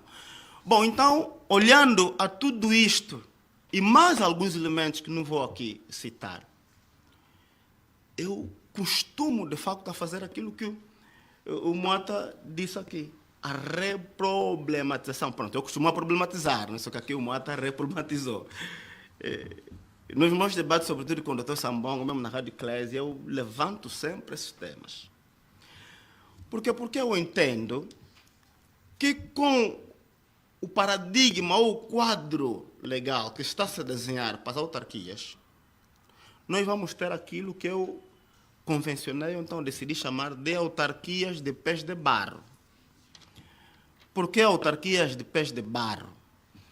Na Bíblia, para os cristãos, no livro de Daniel, faz-se referência de uma estátua gigante representando o poder de uma nação, mas que depois percebes que afinal os pés são de barro, quer dizer que é só imagem, né? Como se diz na gíria, é só aparecer. Não tem nada de novo e nada de bom naquilo. Então eu faço essa colação às autarquias, dizendo que as autarquias, conforme se desenham, elas serão autarquias de pés de barro. Por que autarquias de pés de barro? Porque naquilo que é essencial, do que o povo espera, que é a realização dos nossos intentos enquanto destinatários das autarquias, não serão concretizados. Nós vamos ter autarquias como as tem em Moçambique. Peço desculpa. Moçambique tem autarquias mais de 20 anos. E as pessoas que viajam, que conhecem, eu nunca fui a Moçambique. Vejo Moçambique pela televisão, ouço pela rádio e tudo mais. Mas tudo quanto sei é que a vida dos moçambicanos não melhorou uma milésima sequer por conta das autarquias. Infelizmente. Mas tem autarquias há 20 anos. Onde é que está o problema? É que as autarquias em Moçambique, por serem de pés de barro, elas servem mais os interesses de políticos do que da população. Então é o que eu costumo perguntar. Será positivo? Será producente? Será inteligente? Será profícuo que nós, enquanto angolanos, discutamos, andamos atrás destas autarquias que, vou já terminar, à partida já parecem que não vão ser boas. E para terminar, mesmo não roubar mais tempo, queria só citar aqui, digamos, uma passagem do engenheiro Adalberto Costa Júnior, na Camunda News, onde ele, de forma muito inteligente, dizia que as autarquias em Angola, ainda que ocorram, não serão democráticas. E eu, por acaso, estou de acordo com ele. Subscrevo a íntegra. Há dias, deu uma outra entrevista à RFI, onde ele disse uma coisa que eu também costumo dizer muito. Quando nós aqui, depois ouvindo dos políticos, nossos políticos, sobretudo ligados ao poder, que venham como desculpa dizendo as autarquias não serão apanágio é o contrário, as autarquias serão sim um apanágio. E o engenheiro Adalberto fez bem, citou o exemplo de Cabo Verde. É por causa das autarquias que o Cabo Verde hoje está a desenvolver. Então as autarquias são de facto um apanágio. Só que infelizmente para Angola, como já se prevê o fracasso, porque quem está no poder não as quer, não pretende a realização das autarquias em Angola, então cria-se, regimenta-se um grupo de pessoas que vão disseminando esta ideia de que as autarquias não serão apanágio. Para que efeito? Para amanhã, quando haver as autarquias, mesmo quando tivermos em desuso, em problemas, vão dizer, tá bom, lutaram pelas autarquias, exigiram tanto, demos as autarquias, e normalmente dizem mesmo assim, como se fosse um favor, né? Demos as autarquias e está aí, não serviu para nada. Então, penso que este é o problema, o qual eu costumo chamar a atenção, desde partidos políticos, sociedade civil, igrejas, todos nós, penso que devemos refletir no modelo das autarquias que estão a desenhar para Angola. Mas não digo. Muito obrigado. Pois bem, aqui a intervenção do Dr. Manuel Cangundo na mesa redonda organizada pela AGIR, uma organização não governamental que luta pelos direitos humanos. É uma organização que tem sede no Cacoaco, aqui em Luanda. Outro interveniente presente foi o Dr. Albino Paquici, um filho de Cachiungo, na província do Huambo. O Dr. Paquici é licenciado e mestre em Teologia pela Universidade Católica de Lisboa. Fez estudos avançados de Filosofia do Direito pela Universidade de Buenos Aires. É bacharel em Direito pela Universidade Gregório Semedo e é docente na UCAN, Universidade Católica de Angola. Comentador na TV Zimbo, na Rádio Eclésia, mais propriamente na revista de imprensa, é escritor, autor de 4 obras. Uma com o título Metodologia Científica e em coautoria, neste caso. A outra obra com o título Metodologia de Investigação Científica, Teoria e Prática da sua metodologia. Finalmente, uma terceira obra, um terceiro trabalho que apresenta, nomeadamente, que tem que ver com o programa Diálogos sobre Valores e Costumes, que vai ao ar na TV Zimbo, e Filosofia do Direito.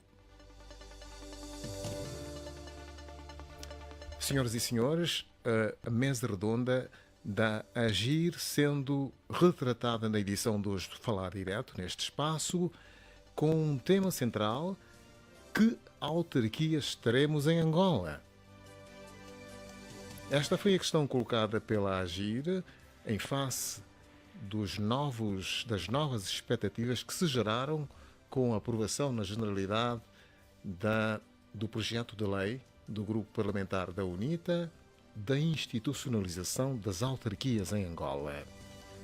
De um lado, de outro, a proposta do Governo, proposta da lei sobre as autarquias.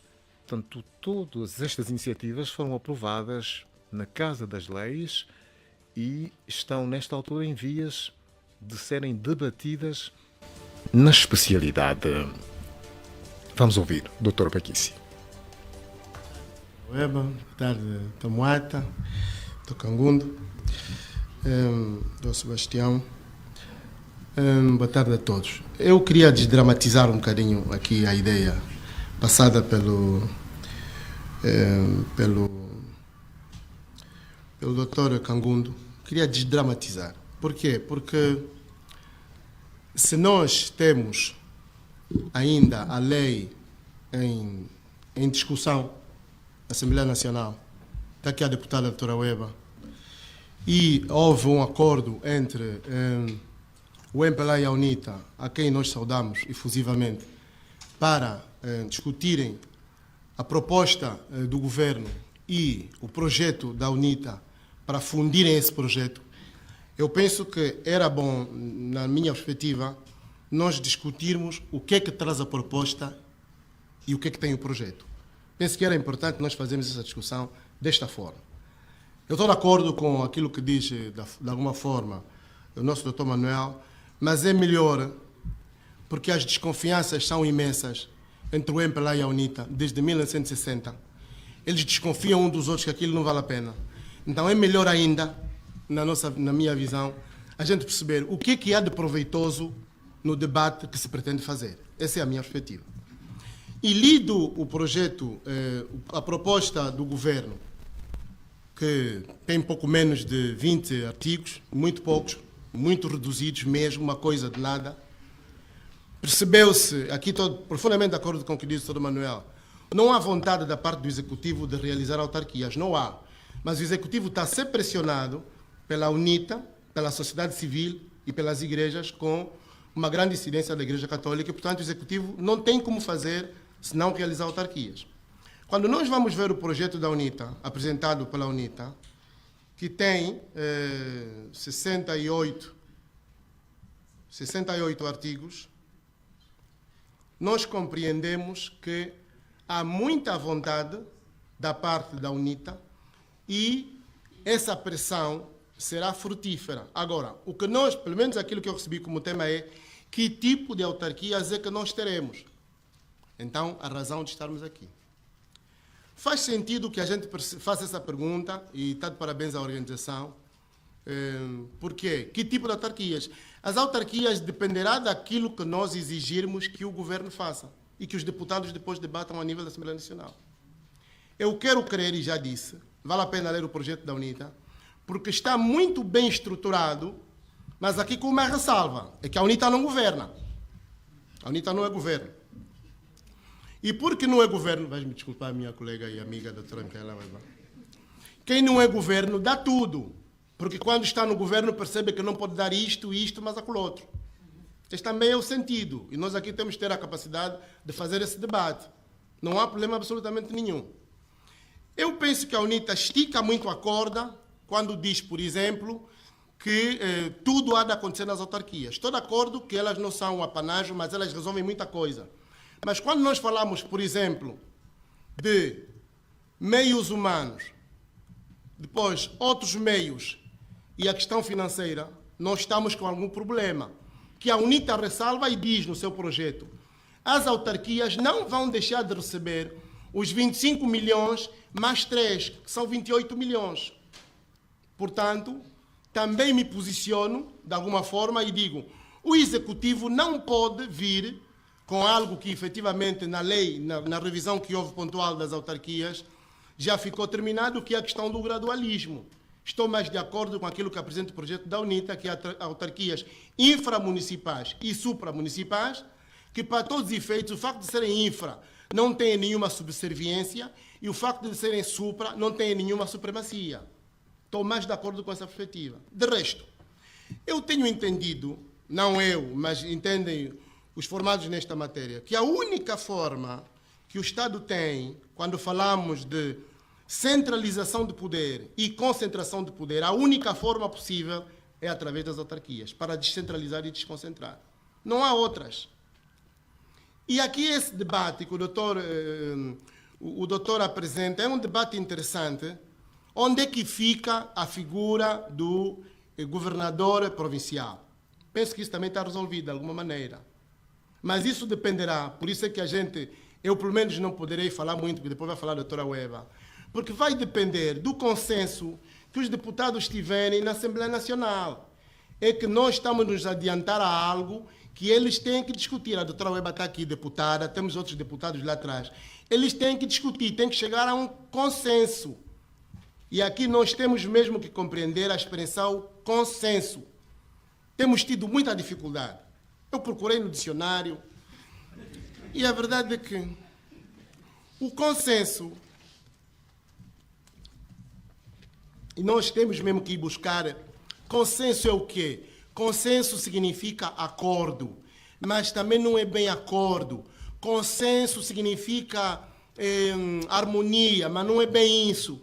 Consenso é bem definido por John Rawls, O John Rawls, que é um autor americano, define bem o consenso.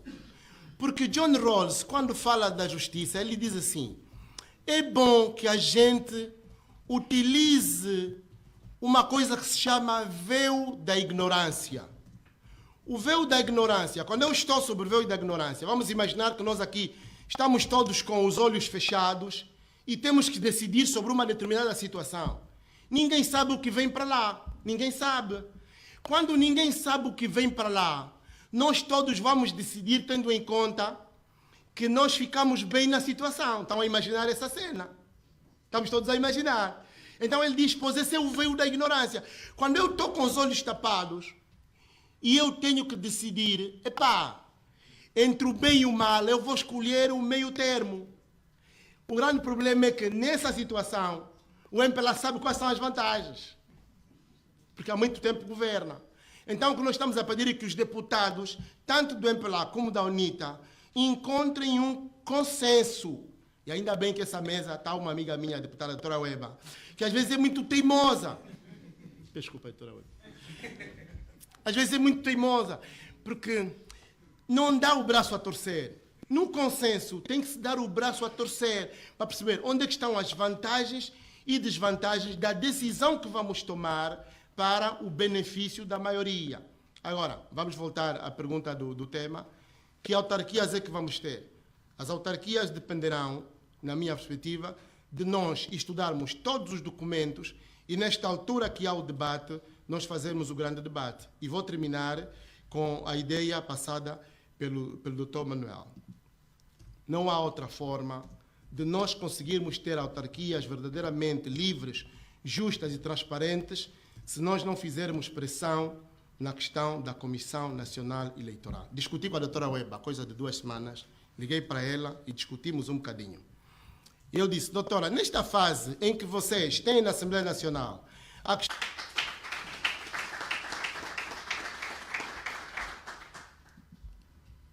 não discute já, de modo alargado, a questão da Comissão Nacional Eleitoral. Chega de ter representantes políticos na Comissão Nacional Eleitoral. Chega. Vamos nós mandar na Comissão Nacional Eleitoral por uma razão muito simples. Porque as eleições são do povo. As eleições são nossas. Depois nós escolhemos, mas as eleições são nossas. Os partidos políticos têm que ter representantes. Estamos todos de acordo.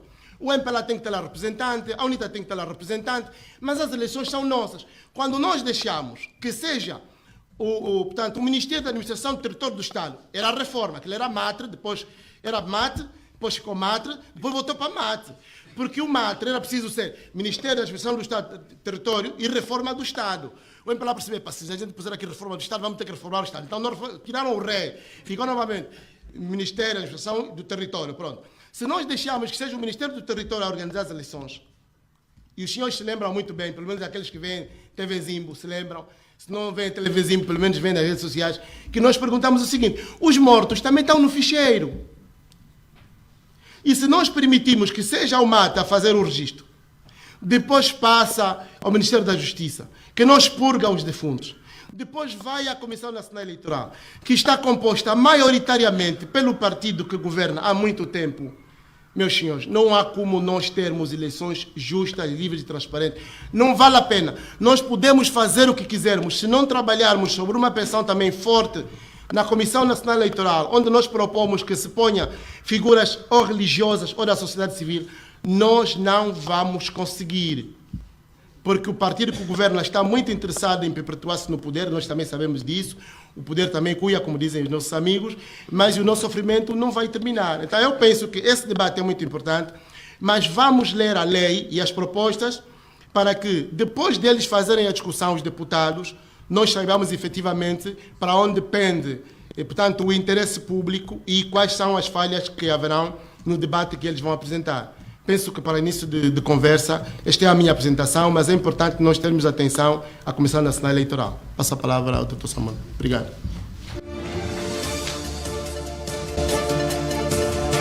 Pois bem, então aqui a intervenção do Dr. Pequici na mesa redonda organizada pela AGIR, uma associação que trabalha na área dos direitos humanos.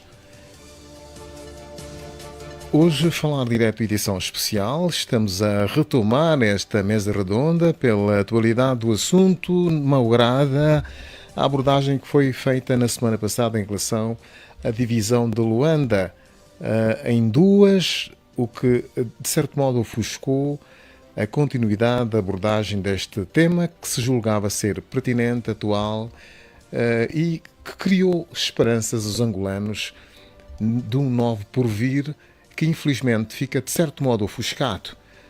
Apesar disso, o presidente do grupo parlamentar teve a oportunidade na quinta-feira de dizer que o mais importante que está neste momento na Assembleia Nacional, fora a todas as outras iniciativas, é de facto a iniciativa da institucionalização das autarquias em Angola.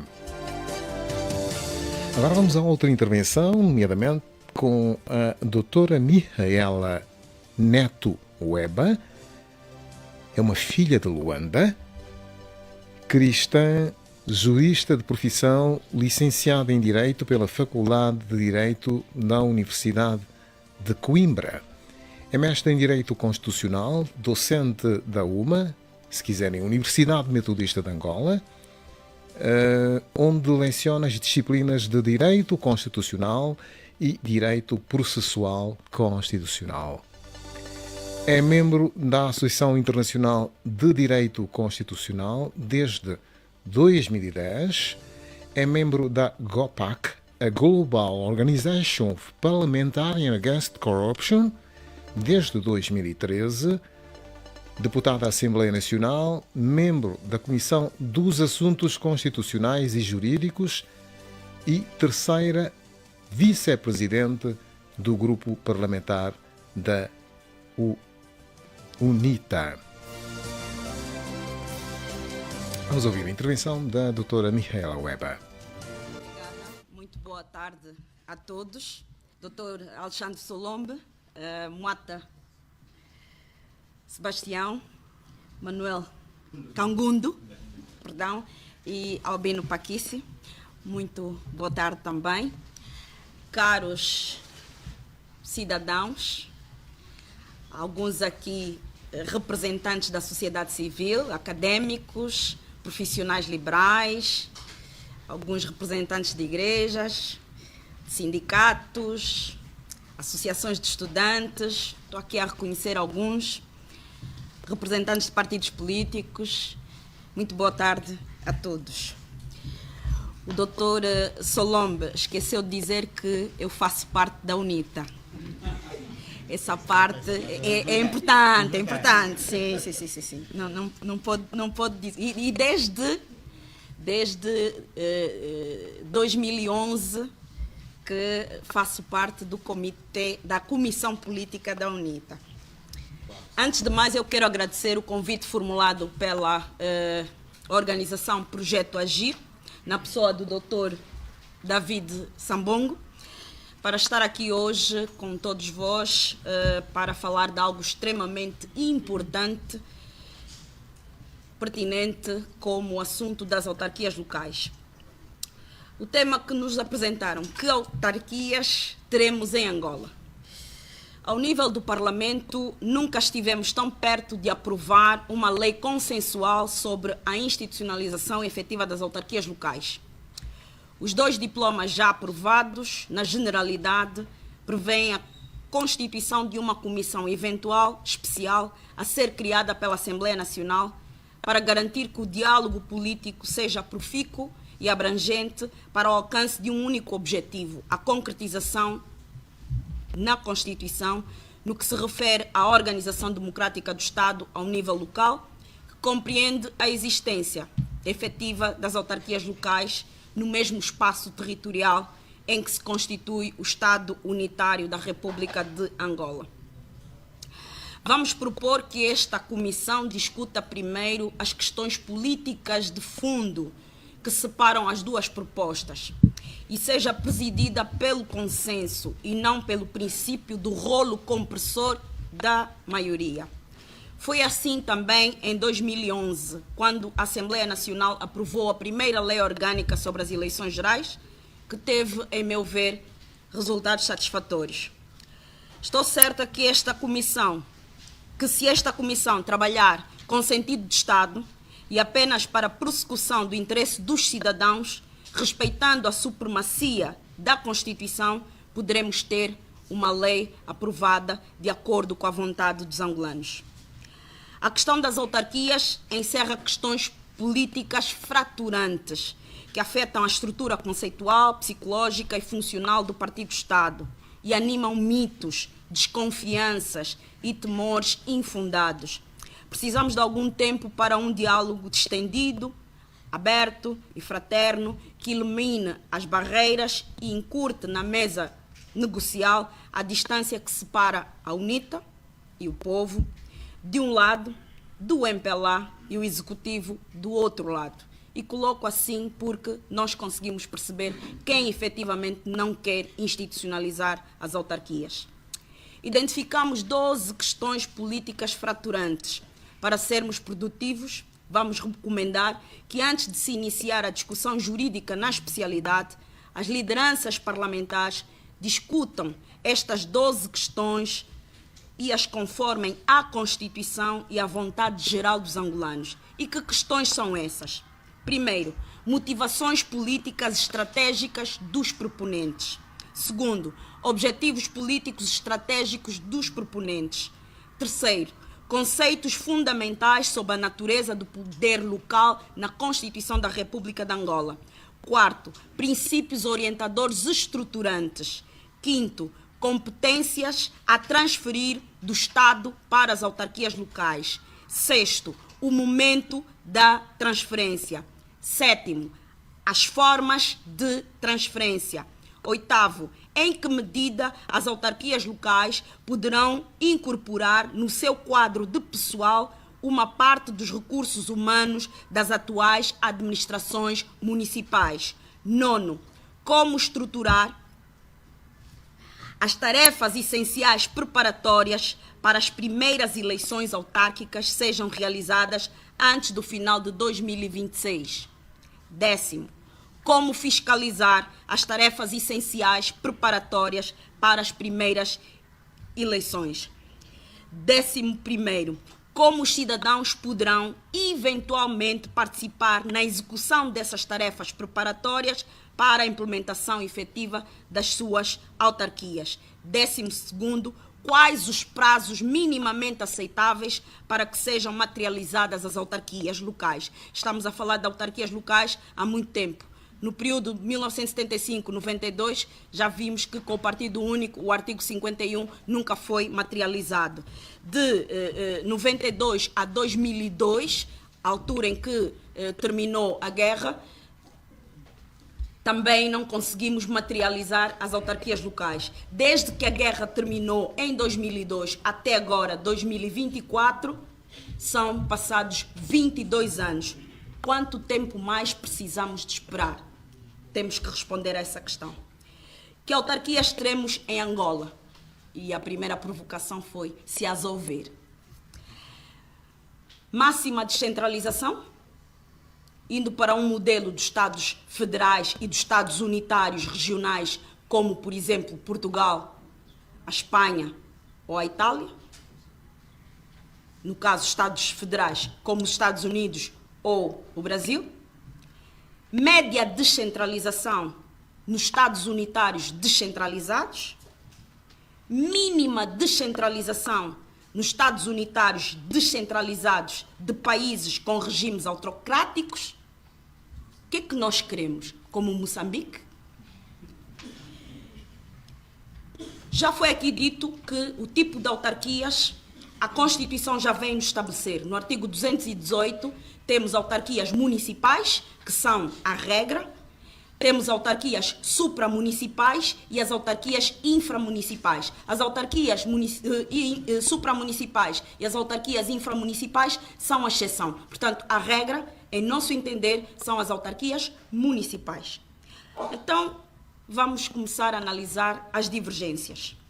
O projeto de lei de institucionalização efetiva das autarquias locais, de iniciativa do Grupo Parlamentar da UNITA, cria autarquias locais em todos os municípios da República de Angola, sejam eles 164, 325, 581 ou 1000 municípios. Este é o princípio da igualdade no entender do nosso grupo parlamentar.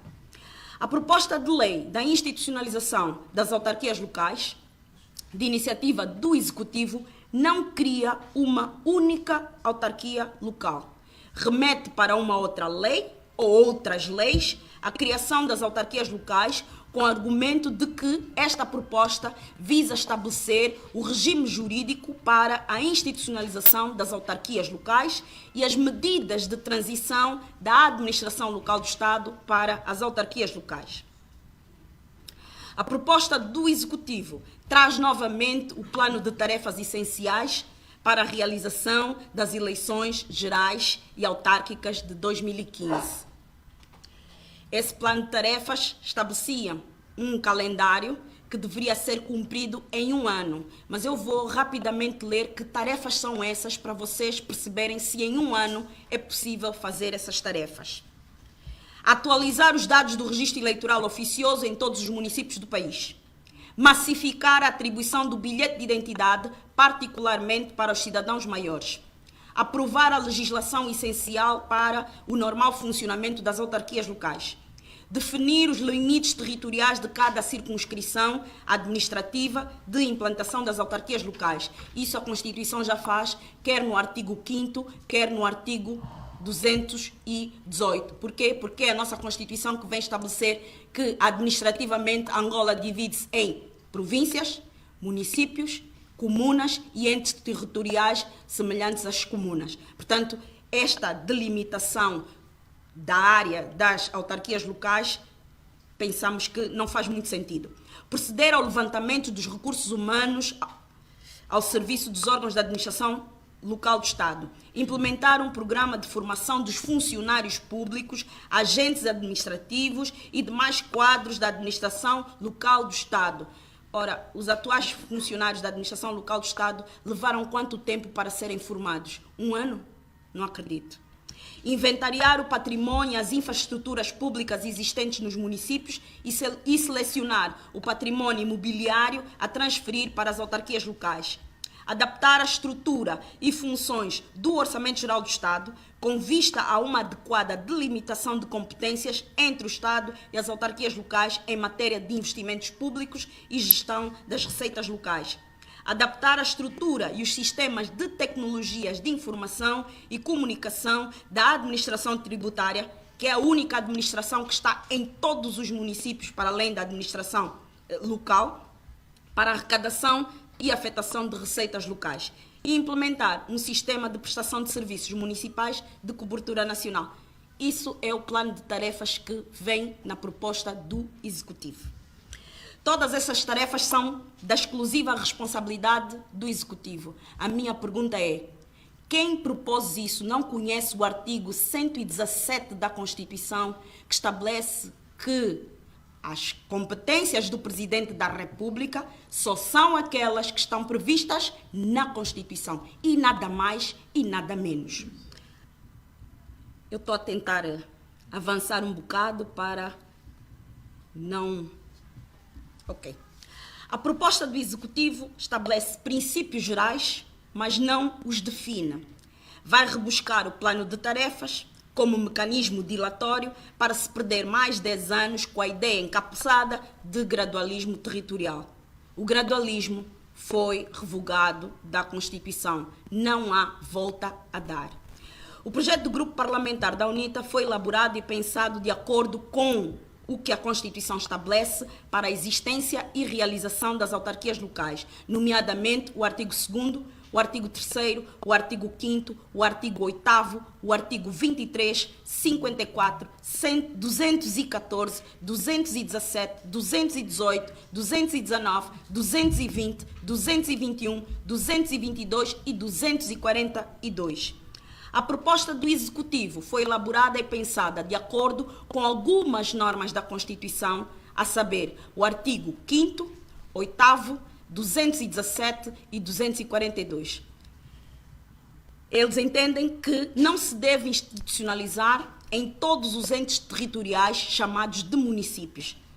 ainda tem de haver uma delimitação da circunscrição territorial das futuras autarquias locais, tal como fez Moçambique, que é um péssimo exemplo de criação e funcionamento das autarquias locais. Então, resta-me perguntar, fazer aqui uma provocação, o que significa na nossa Constituição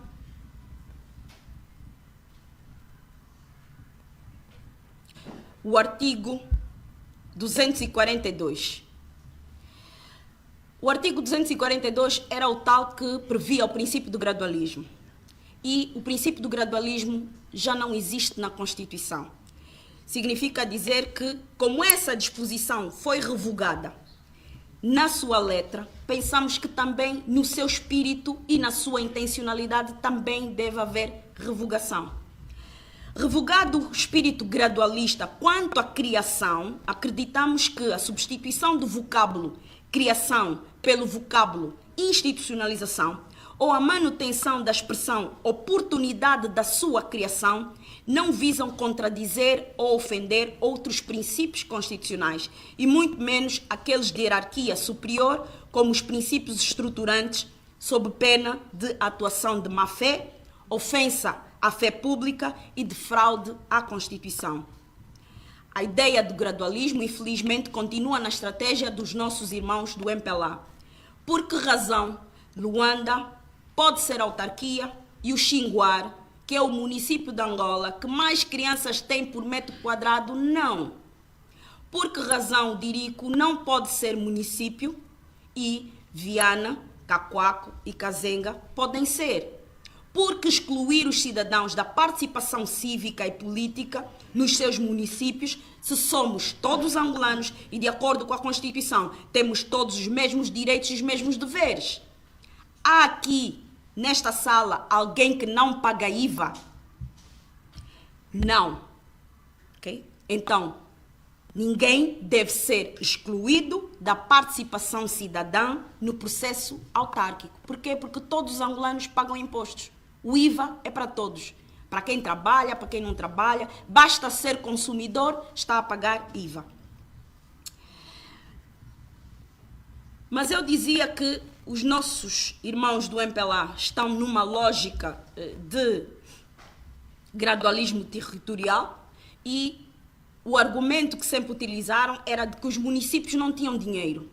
A Constituição veio resolver este aspecto no artigo 214. Agora o argumento é de que não existem infraestruturas nem recursos humanos qualificados, como se as autarquias fossem um bicho de 7 cabeças que os angolanos, na sua maioria, iletrados, como pensa o MPLA, não entendem e ainda têm de ser formados para tal. É preciso formar alguém para recolher o lixo no Dirico? A resposta é não. Nos últimos 16 anos de paz, dos 22 anos de paz, andaram a formar o quê? Que hoje ainda não temos quadros qualificados para as nossas autarquias. Então, este argumento da falta de infraestruturas e da falta de recursos humanos também não colhe. Essa questão, no projeto da UNITA, também está resolvida. Temos 164 municípios atualmente. Vamos manter esse número e as atuais 164 administrações municipais e as 518 comunais automaticamente passam para as autarquias locais. E aí já temos as infraestruturas. Quanto aos recursos humanos, acreditamos que em Angola e fora dela existem 164 engenheiros hidráulicos, economistas, engenheiros de construção civil, 164 engenheiros ambientais, 164 contabilistas, financeiros, médicos, enfermeiros, parteiras, assistentes sociais, 164 administrativos, 164 juristas, e coloquei os juristas mesmo no fim. Aqueles é que fazem muita confusão. E mais, se não existirem em Angola e se não existirem no exterior do país, a autarquia tem autonomia para contratar estrangeiros para trabalhar e formar os cidadãos nacionais. Ora bem, vamos já concluir. Que autarquias teremos em Angola? Até que autarquias queremos em Angola? E que autarquias vamos ter efetivamente em Angola, se as houver e quando houver? Ouvimos aqui algumas provocações. Acredito que há muito pessimismo cidadão que é aproveitado pelos políticos. E os políticos aproveitam. Não vai dar certo porque temos um país desorganizado, temos instituições que são o que são e, portanto, vamos replicar as instituições centrais para as respectivas autarquias locais. Os políticos que não querem autarquias locais adoram este discurso. A apologia da desgraça das autarquias locais. O governador será o único a fazer de entidade tutelar. Pode ser, pode não ser. E mesmo que faça o papel de entidade tutelar, a tutela, de acordo com a Constituição, a tutela é de legalidade. Quando a lei estabelece a palavra ratificação, está a dizer que o autarca deve apresentar os seus projetos e a entidade tutelar deve simplesmente verificar se esses projetos estão de acordo com a lei ou não. Se estiverem de acordo com a lei, ele não pode impedir. Não há tutela de mérito. Se estiver de acordo com a lei, o projeto vai avançar, o orçamento vai avançar. O autarca só tem de ter a preocupação de fazer tudo com base na lei. E a tutela administrativa é uma tutela de legalidade. Portanto, aquilo que está hoje na lei sobre a tutela administrativa não está em consonância com o que estabelece o artigo 221 da nossa Constituição, que é a tutela de legalidade.